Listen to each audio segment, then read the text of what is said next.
Arroyo Burro Beach. Scenic vistas of the Channel Islands, a great place to watch sunset, and one of the few public places dogs can be off-leash. But for years there's been an asterisk to Arroyo Burro's otherwise stellar reputation: water quality. Arroyo Burro Beach here has had a history of problems with fecal contamination.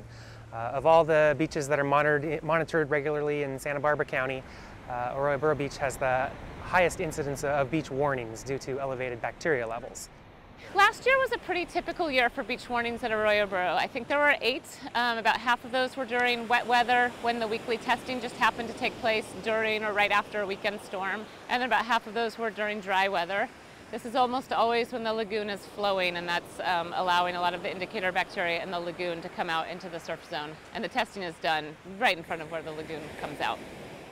The state requires weekly water quality testing at popular beaches, and Arroyo Burro has been tested for years. The tests look for fecal indicator bacteria, or FIB. These are bacteria that are found in huge numbers in human waste, in sewage, in warm-blooded animal waste, billions of these bacteria per teaspoon of waste. And they're a vital part of our internal microflora, all the bacteria that help us digest food and process food. If a test finds indicator bacteria levels above a certain point, a warning sign is posted. This is really different than a beach closure. A beach closure would be marked by a red sign prominently displayed, and these are posted when it's known that there is a sewage spill or some kind of human waste getting into the swimming area, and those signs will not be removed until testing has shown that the waters are safe again to swim in.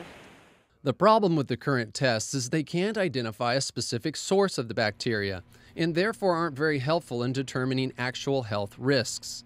That's because not all fecal indicator bacteria, including that from dogs, is harmful to humans. But even though dog waste in the water is rarely a direct health threat, there is still another compelling reason to keep it out of the creeks and ocean.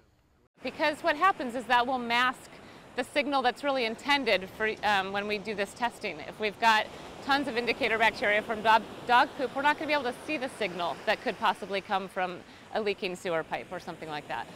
It sounds like a plot from an episode of CSI. A crime has been committed, but the evidence has been contaminated.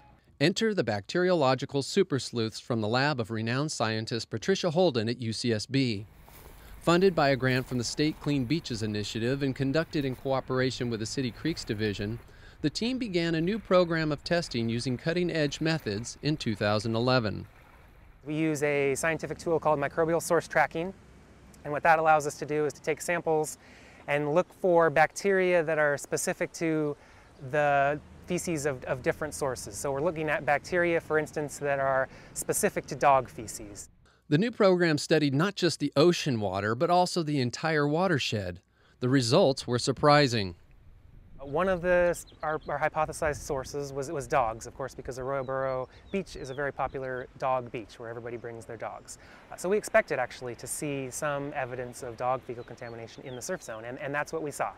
What was very interesting is what we didn't expect was that we saw it coming out of the lagoon. When that lagoon was flowing, breaching to the surf zone, that's actually when we saw the highest levels of the dog bacteria and those fecal indicator bacteria in the surf zone. So the lagoon breaching was having a large impact on bacteria levels in the surf zone. We then traced that contamination through the lagoon and found elevated levels of the dog marker that we were using, as well as the indicator bacteria, coming from Arroyo Burro Creek, which was totally unexpected for us. Looking at potential sources in Arroyo Burro Creek, we then had a couple of theories. One was that domestic dogs living in the homes right adjacent to Arroyo Burro Creek could be inputting dog waste into the creek. And also there could be wild animals, wild canines, coyote and fox also live in that area, and those could be contributing. The results were particularly striking because the research team found the waste from just one dog could be enough to trigger a beach warning. Armed with this knowledge, the Creeks Division devised an outreach program targeting neighborhoods bordering lower Arroyo Burro Creek.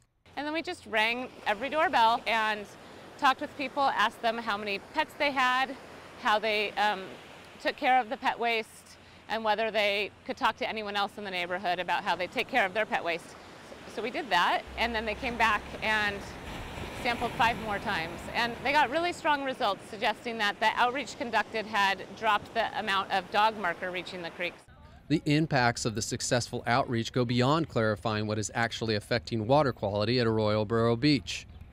It shows us that if we expand that education, expand it to other areas along the creeks, this was done along a short section of the creek. So if that's expanded to other areas along the creeks as well as around the lagoon here, and further expanded education at the beach, where we know dogs are having an impact also, then that could really have a watershed-wide impact here at Arroyo Burro and at other beaches in the county and all over. What's really powerful about the study showed that no matter where we were, whether it was outreach conducted down on the beach or outreach conducted along a lagoon or in this neighborhood, we have the power to influence people's behavior to change, and that can actually lead to a measurable change in water quality. And I think that's one of the first times that that's been shown. The next phase of the study will look to determine what happens to the bacteria once it's in the lagoon. In the meantime, researchers remind us that the power to improve water quality is in all of our hands.